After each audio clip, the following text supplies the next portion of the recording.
It is July 19th here in Minnesota. It's really hot. It is 87 degrees out.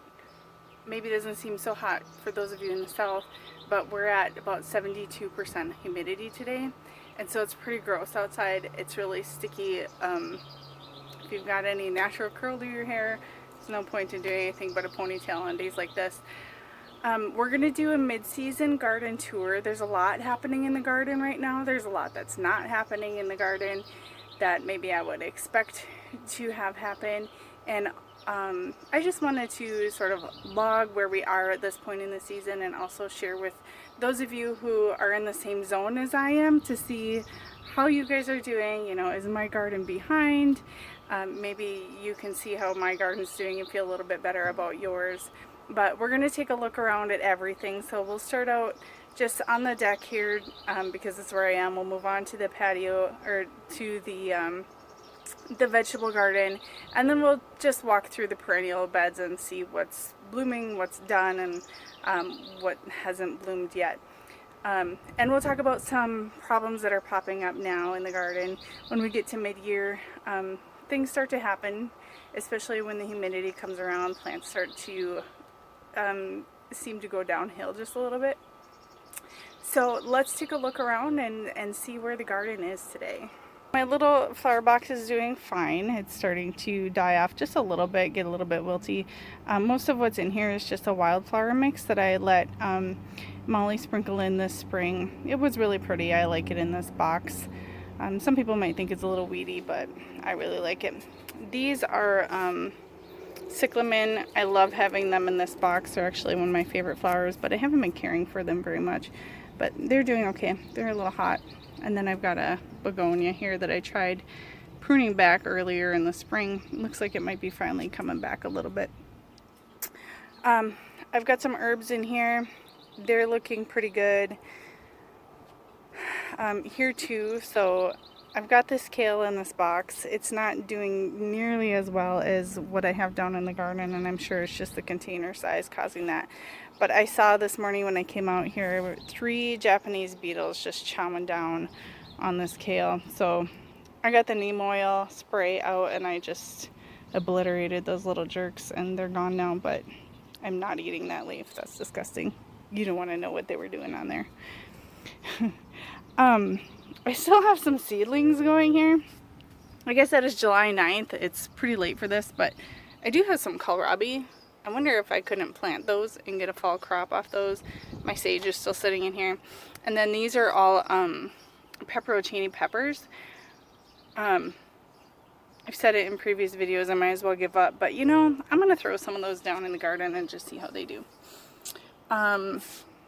Here's all my basil. It's perking up and doing pretty well. A few different varieties that I planted in one of the previous videos. And then in this planter, this is the planter where I put, what did I put in here? Cilantro seed. And then within hours, something had come in here and dug in the pot. So I sprinkled some red pepper flakes and some chili powder in there, and it hasn't been bothered since, so that seemed to work. I did go buy, I know I cheated, I went out and bought some cilantro from Home Depot because I'm going to need it for salsas and stuff, so I'm glad to have it. I've got it potted up here and it seems to be perking up and doing pretty well. Here are 2 of my tomato hater trial plants. They're doing okay. Not awesome, but okay. One of them's got a little tiny tomato coming there, and this one's just flowering a little bit, but I'm seeing some browning on these leaves a little bit, which I don't like. So I just sprayed this a little bit with neem oil too this morning. Maybe that'll help. Here's an issue that stumps me a little bit. I've got this lemon balm, and it was a plant that I bought, and it was doing really well, and I had pruned it back, and I had actually taken the clippings, and they're rooting in my kitchen right now and making a couple extra plants. But I came out here this morning and it was all brown and dead in the front here, and some spots, and this wasn't here yesterday. But I think what happened was Molly was up here putting on bug spray yesterday, and I think she might have got bug spray on here. I can't think of anything else but that, so I don't know. I'll probably just clip those off and hope it comes back. Here's one of, these are the ground cherry babies that I planted for my mom. And these are mine and the extras. I see this white on here on this leaf. I think that's probably just sunburn. I'm not sure. If you know, let me know. These are geraniums that I bought from the nursery because I'm hearing that geraniums will help to get rid of Japanese beetles. So I picked a couple up.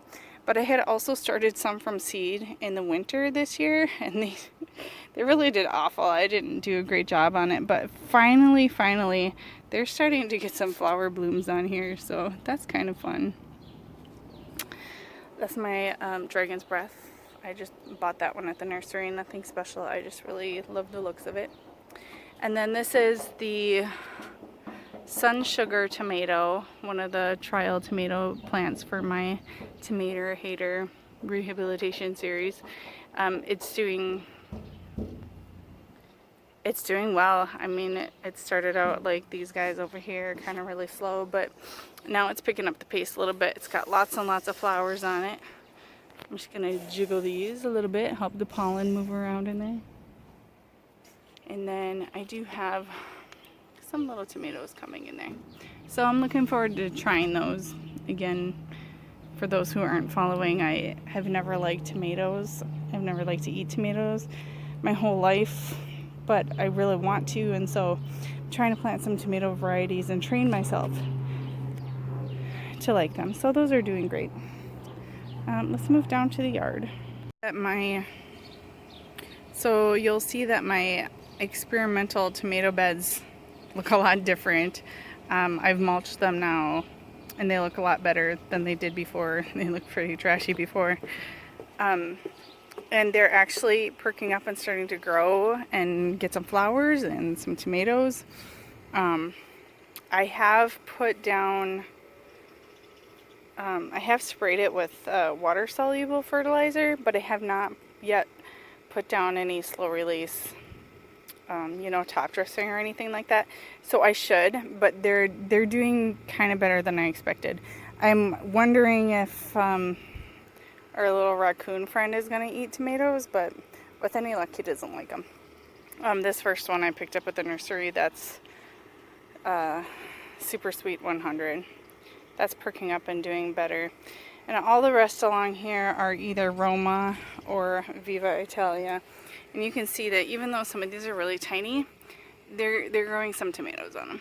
So I don't know, maybe if I can grow tomatoes outside of my fenced garden, maybe I'll do that next year, because I'd like to grow more things, and I always run out of room because my tomatoes hog everything. So if this works out here, maybe I'll do it again. I wasn't planning on it, but thinking it through. Let's go look at, well, let's see what's over here. Peonies and irises have been long done. My Pessimon Dark Towers, the flowers are done, but it's still gorgeous. And then this, I think that's a banana cream daisy that I bought a couple of years ago, and I didn't even think it was still in there. That's come up. Again, this bed needs a lot of attention. I don't pay attention to it because mostly the rabbits just eat it down, and it's just way too wet back here. You can see the water still pooling back here from the last rain. So here is the vegetable garden. Let's get another view of it, because I wanted to show you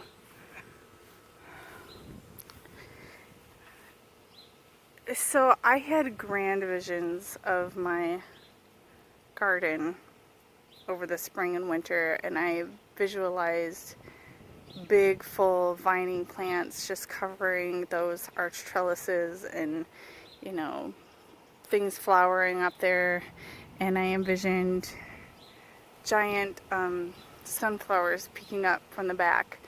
And it's mid-July, and not all of that has happened yet. I don't know if it will or not. Molly just came out to visit. The sunflowers were mostly eaten down by rabbits. Even when they were pretty big, they were chewed down. I don't know, maybe a deer came back here, I'm not sure, but I'm sad because really the sunflowers should have been the easiest thing. But let's start back in this corner because we've got some growth going here. Right here you can see I've got some sort of a pumpkin coming. I've got two kinds in here. One's a jack-o'-lantern and one's a Casper pumpkin. I've got one coming. And I'll show you when we get inside there that there's also some issues popping up with this. I'm not sure if they're worth anything or not. Again, this transplanted hollyhock didn't make it. So lesson learned, don't transplant your hollyhocks. This sunflower is doing fine. I let it grow to almost this big on the deck in a pot, so it was protected from the rabbits. So maybe that's what I have to do next year, is just let them get nice and big upstairs and then bring them down. A couple more potential little pumpkins coming here, and then another down here. You can see my hand in here for size. They're really cute. You can see some spots on here. I think that's powdery mildew. There were a few leaves the other day that were really covered with it, and so I removed those leaves, and then I came out here and sprayed with some, I don't remember what it is. It's like neem oil, but it's something else. It's like a 3-in-1. I can maybe put it on the bottom of the screen here when I go look. What's growing up here I think is partially cucumber and partially that pumpkin plant, but this is a straight 8 that I planted a little bit later, and I'm finally getting a cucumber on there.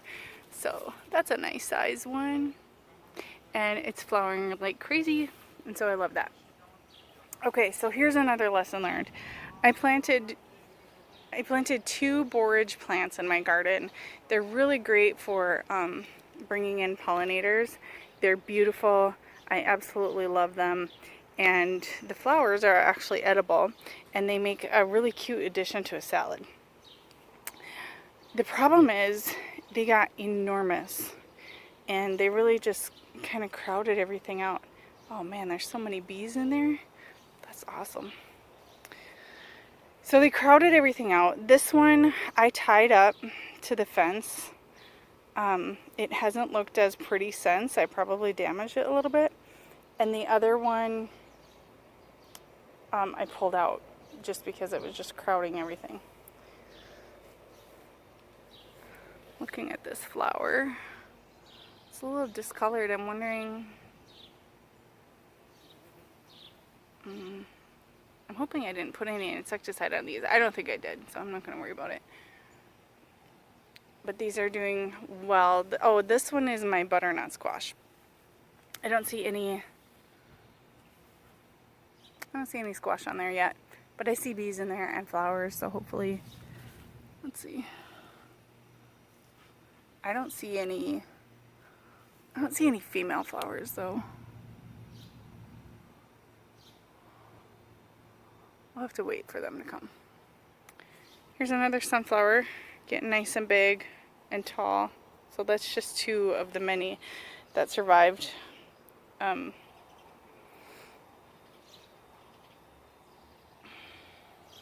don't know, it's probably, so I think part of what happened is some of them got eaten down by rabbits, and then these that are still surviving back here are probably just not getting enough sun anymore. I'm not sure. We'll try something different next year. We're just on the back of the garden here. It's sometimes easier to see what's in here. Got some beets down here. Those were grown from seed in the house. Mom? Yeah? He's always leaving. Oh, where's he going? So he has to go to the dentist, has to go shopping, and go to the cabin. Really? Yeah. Okay. I just want to tell you it. Well, I didn't want to. You were made to it. Okay, thank you. You're welcome. So anyways, these are beets that I grew from seed in the house.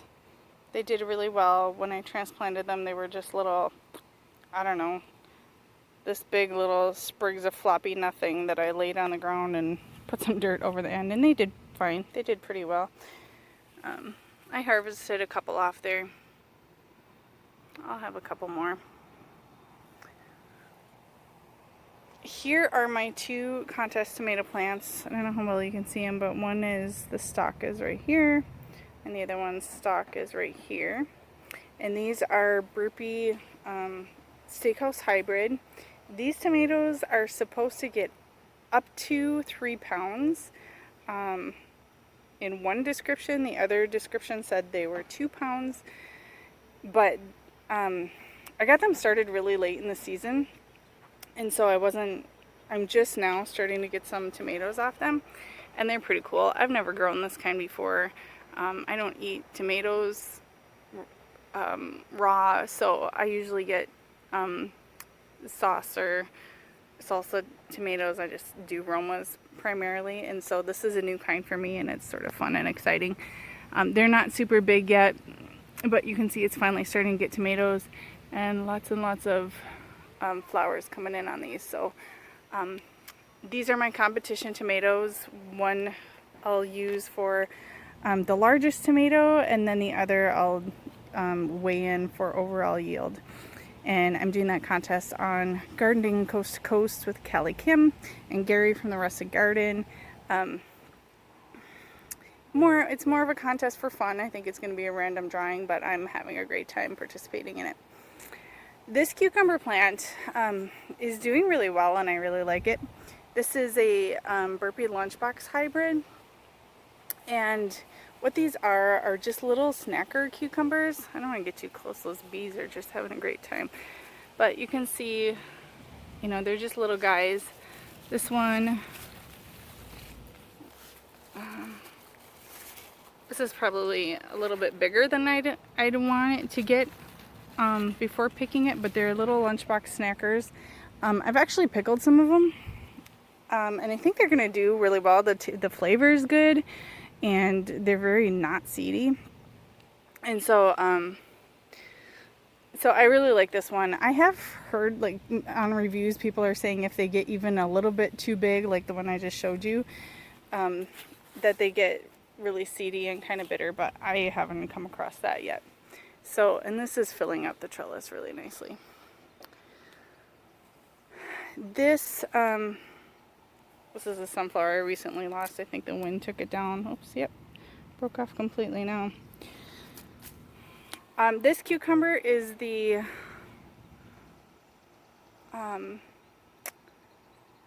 pickle bushel variety. And I'm not super impressed with it. It's actually a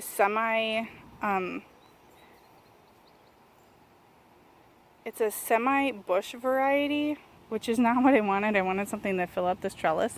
It looks like it's really climbing over there on that side, so I don't know. Maybe I have a different variety over there, I'm not sure. But it's supposed to be really high yield, like pickled cucumbers, but I can see lots and lots of flowers, so maybe I'll still see that. But so far, the yield really hasn't blown me away. But the pickles are good, so, or I mean, the cucumbers are good. I did pickle some already. Okay, another lesson learned. I planted in, okay, so my asparagus is in here. This is asparagus. And my dill is in here. I can tell now this is dill. But I shouldn't have planted them together. I thought I'd be able to just tell them apart because, you know, dill's got the big seed heads and that's what I wanted. But until I get that big seed head, sorry, I'm getting bitten by mosquitoes. Until I get that big seed head, and that's the only reason I knew that this was dill, I don't know the difference. I could taste it or smell it, but I can't smell every sprig that's growing in here, and I just sprinkled the seeds in, so dill is just lost in here. My kale is doing really well. I had to come out and spray it with neem oil today, so I'll make sure to wash these really good if I have some. I'll definitely grow more next year, but I want to try a couple of other varieties. I really want to try the I don't remember now. All of a sudden, it's the dinosaur kale. I want to try that. And then I've got some blue curly kale coming too, but they're just babies now, so I'm really hoping to get that through the fall and winter. Okay, this cucumber plant, I'm going to back up here, growing along this trellis is the Sweet Success cucumber. A couple things about the Sweet Success. I had a lot of cucumbers early on. They're really nice cucumbers. They're long and slender, and they're not seedy at all. And it really grew well. And I was impressed by its output. But this plant, for some reason, was just completely overwhelmed by bugs. I've trimmed out a lot of the bad leaves. There was a lot of yellowing of leaves in here. I don't know. It was a good producing plant, but I don't think it stayed healthy for very long.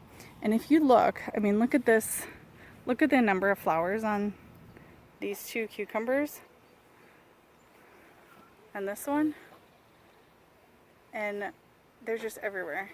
Flowers on these cucumber plants. And this one, the Sweet Success, just suddenly stopped producing flowers. I see a couple of cucumbers growing on there, but no flowers on here at all whatsoever right now. I picked it clean after our 4th of July vacation. There were no cucumbers left, but I don't know. There's just no flowers left on here. I'm not sure what happened, or if they're gonna come back, or maybe it just got really hot and it's not setting flowers, but we'll see. I'll keep you informed on that and whether or not I'm gonna get that again next year. Yeah, these just, see, they're not doing well. Okay, so I'm just gonna orient us to the garden here. So here's where we are. Over here I have my beans, and we just built that trellis. I've got a separate video that I'll post on how we made that. And then I've got some carrots. So lots of lessons learned here. From this end, about a third of the way down, are purple potted pole beans. And they look really nice. They're really pretty. I love the flowers on here. But I don't know if they're going to do well, and they don't eat the same way as the other beans do. Like, they're not your typical snap beans. So I'll continue to sort of review those and decide whether we want to keep doing them next year. These are Blue Lake pole beans, and these are Kentucky Wonder, and they got really full really fast. Faster than I could get them up on the trellis, so they're really tangly. I don't know if that's good for them or not, but we'll see. I think I just saw the first flower coming in here today. Let's see if I can spot it.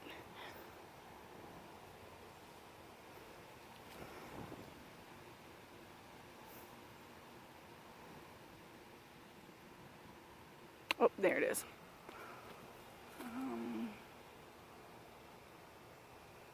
There it is. So finally got a little flower in here. Here's the deal though. I came out here to tie the string across this trellis the other day, and the Japanese beetles had hit it.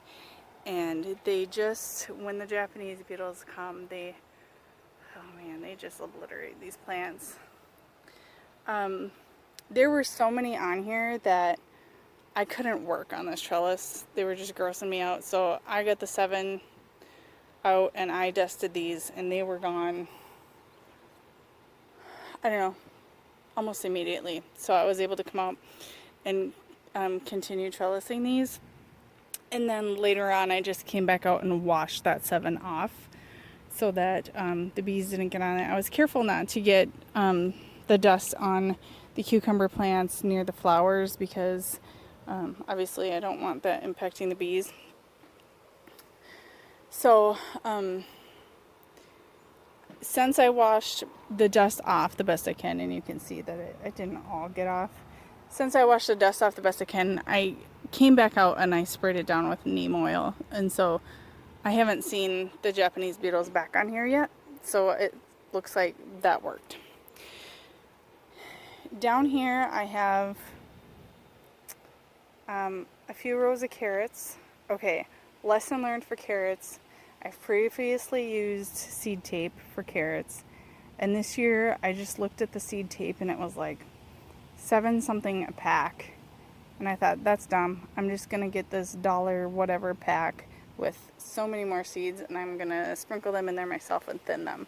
Well, I never got out here to thin them yet, and there's a good chance that it may be too late, or that I'll just be too lazy, or I won't do it right, or you know, and who knows, maybe all this space was wasted and I won't get any carrots. We'll see.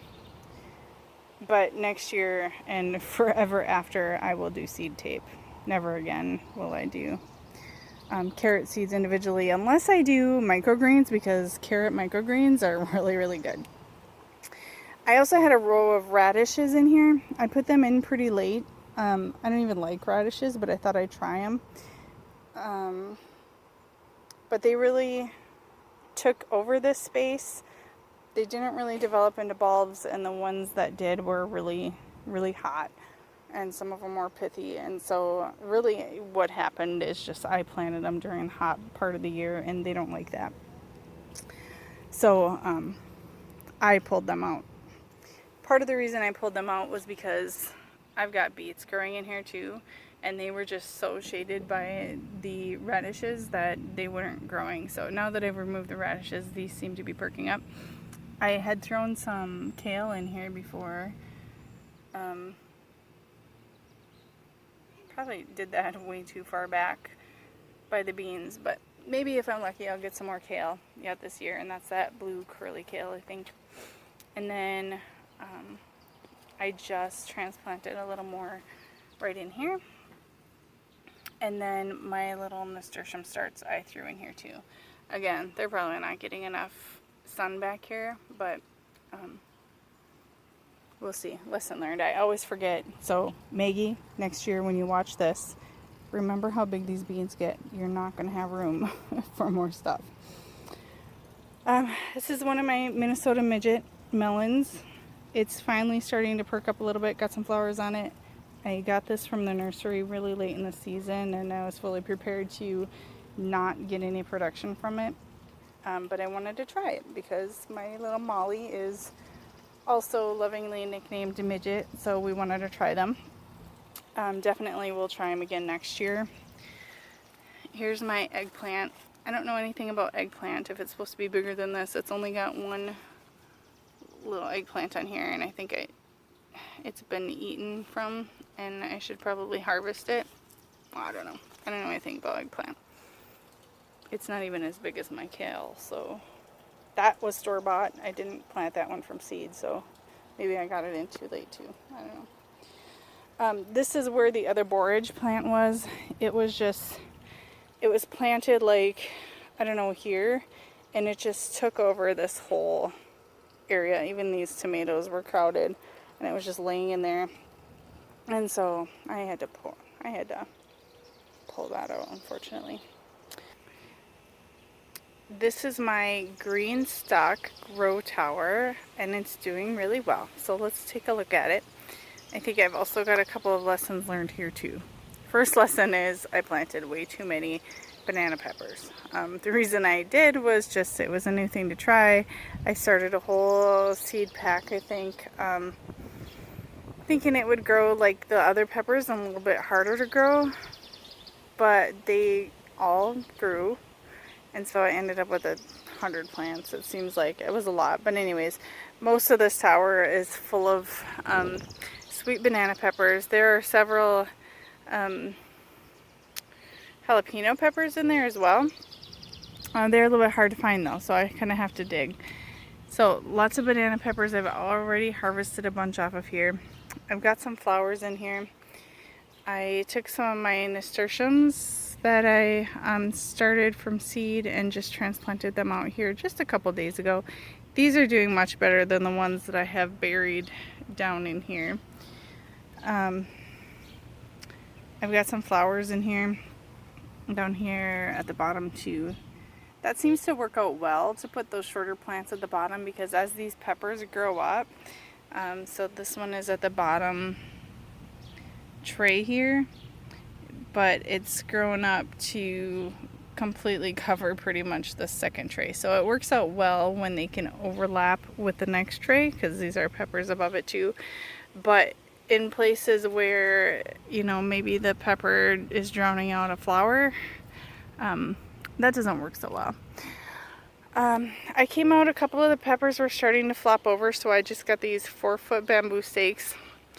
They were probably too long, or longer than I needed, but I figured I can use them in other places. So I staked this one up, and I staked up this one as well. One other lesson learned for this for the green stock grow tower is there's an option to buy the I don't know what it's called, this little cart thing that this sits on wheels, and I didn't think I'd need that. I didn't figure I'd be moving it around, but I do like to turn it on occasion, because this side is really full. This was facing the sun before, and if I walk around to this side isn't as full because it was in the shade. And so I've turned it a couple times, and it really is a beast to turn. Also, I had it too close to the tomatoes. I did put it on that piece of plywood because I knew I'd want to move it a little bit, which is good. I was able to turn it, but I should have moved it out this way a little bit, because the tomatoes were crowding out the stuff on this side before. So I'll definitely give it some more space next year. But other than that, it's doing really, really well. I do have to water it a little bit separately. It dries out a little bit faster, but it's easy to water.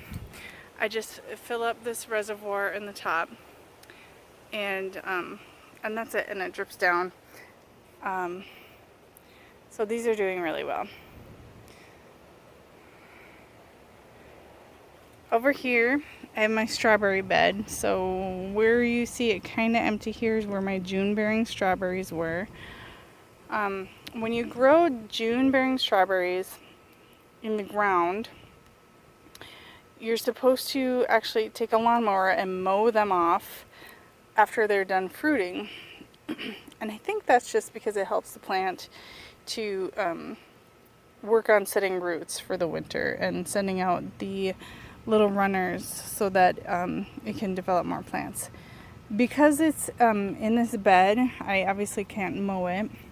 And then also, so what I did was I just came out here with scissors, and I cut them by hand and tried not to cut off the runners. I may have done it a little later than I should have, but I guess we'll find out next year.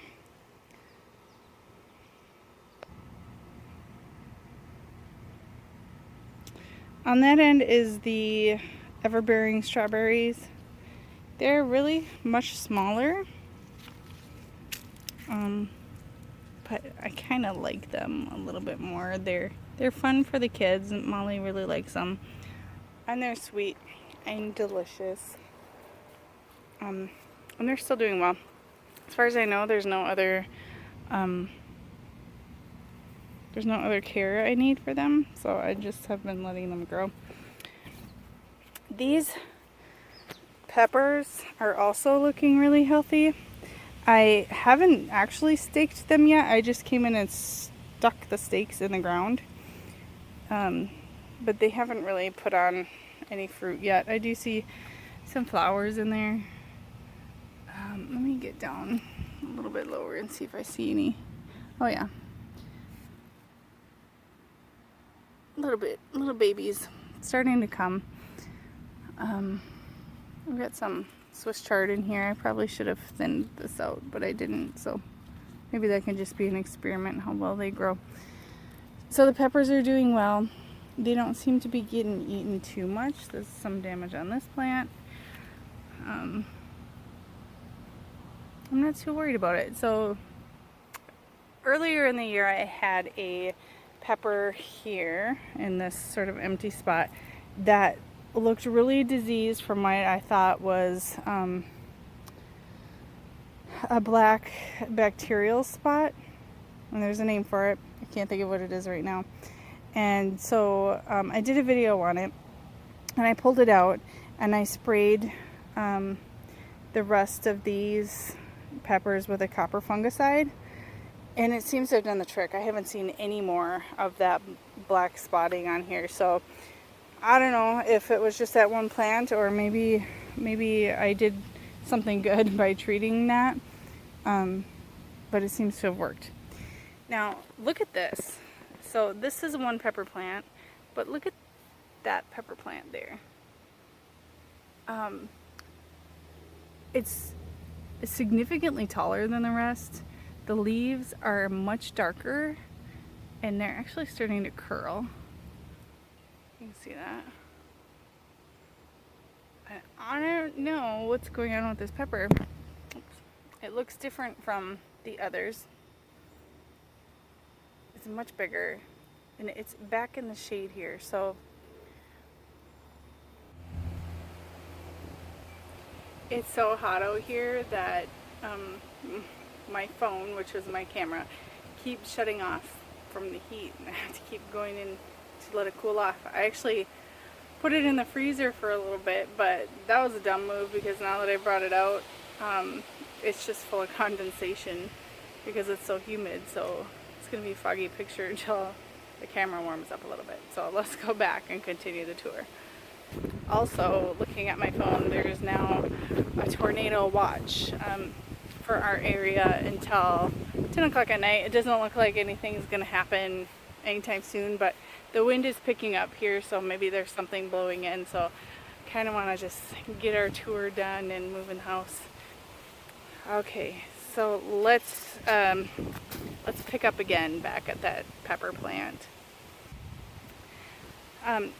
It's hard to see in here in this viewfinder exactly whether you can see that different pepper plant in here. So here's one to compare it to, this little guy.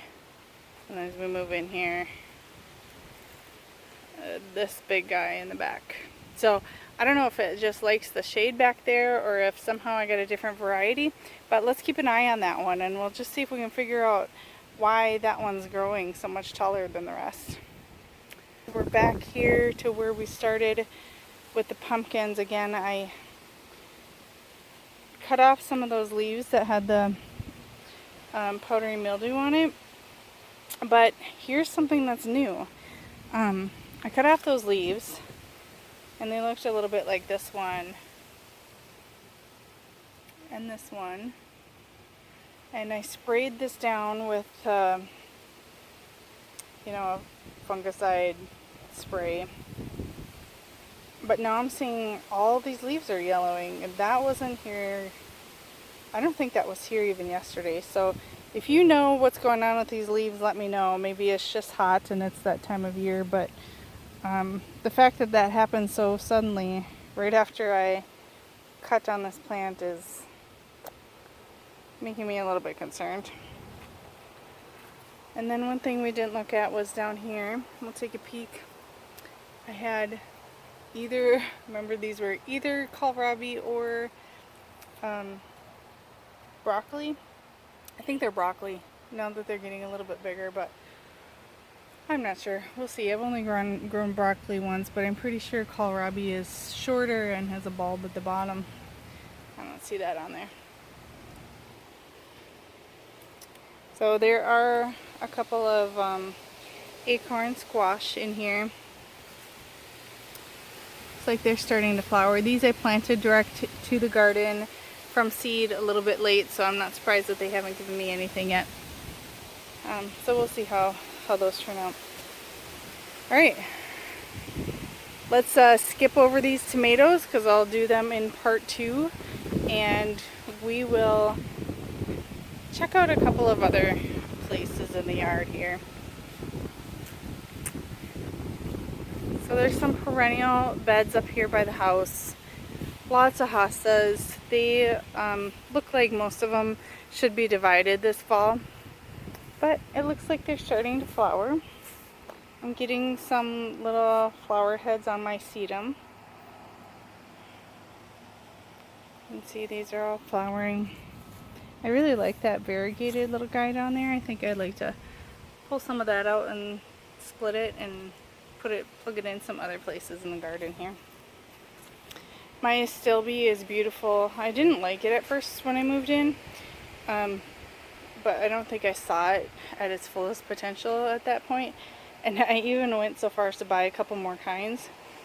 So there's other colors in here, and I just really love them, and they do bloom really nicely. So these are flowering.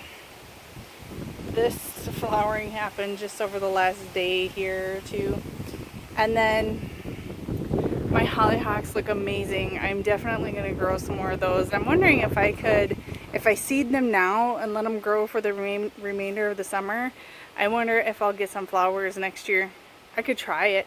Maybe I should try it. I mean, they're biennial, so they don't flower the first year, but that display is just so beautiful and so showy. It's definitely worth a shot if I can grow some, and they're really easy to start from seed. I had a couple of lilies in there. They're done already. My bleeding heart, that was first thing to bloom in here, and they're obviously done. And then this lily is just starting to pop open, so that's encouraging. Rhubarb looks really good. I've already had 3 harvests off here, and I could definitely do another. I just want to peek in here, make sure that it's not sending up a seed head, and it's not, so nothing I really need to do here. We did pull these bushes. There were some really tall bushes here that was putting the rhubarb in some shade for part of the day. I'm not entirely sure that the rhubarb likes its new sunny spot, but we'll keep an eye on it. I think it'll be fine. It's pretty low maintenance. Alright, here's my front bed. Of course, this is where I should be spending some time making it pretty, and I just don't.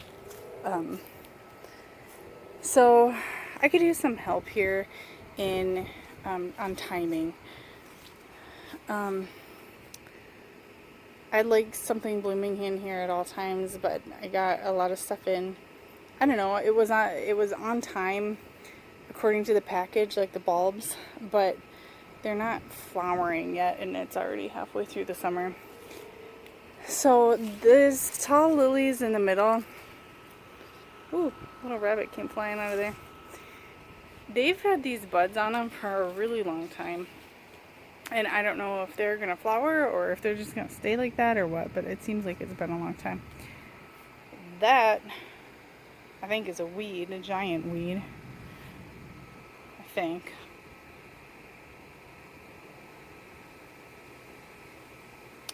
I just got another alert on my phone. I think that it's getting too hot again.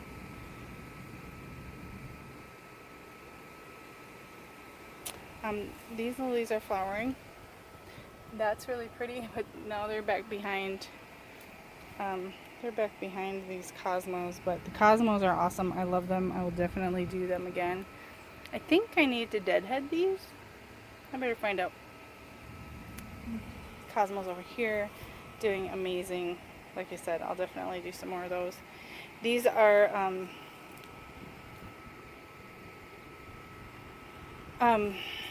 these are dahlias. They're getting nice and big and full, but I don't see any flowers on them yet. Something came up and ate this hosta. That's weird. We've never had that before. Huh. That's new. I haven't had that before. These are little flowers that I started from seed just for fun this winter. So there's lobelia, a snapdragon, and a alyssum in there. And then these, I think it's pronounced caladium. I really love them, and I was really excited to get the bulbs and plant them. I just wish they would come up a little bit sooner. So I don't know, maybe next year I'll start them in a pot, or maybe I'll just buy them in a nursery. I don't want to do that though, that's cheating. But I really like those. They really add a nice pop of color in there. I had planted some calla lilies. Here's one of the spots I planted them. There's nothing here but weeds. Well, unless this is one. That'd be cool if that was a calla lily coming in. But, yep, and here too. So, we'll see if those come up. Otherwise, this weed here, I'm just going to leave that because it's shading that spot. See, more of that caladium is coming up finally over here too. And then, this is supposed to be symmetrical, so there's more caladium here growing behind this this dahlia, which looks like I need to stake up. I've already staked up this lily, but it's already deflowered, I guess. There's a little flower coming on this dahlia and another little flower coming on the cosmos there. Also, there's supposed to be gladiolas planted back in here. I don't see any sign of them either. That's disappointing because wouldn't that have been pretty, a big gladiolas popping up there. Okay, so that's it for part 1. I'm going to cool off my device here and come back out and we'll talk about tomatoes.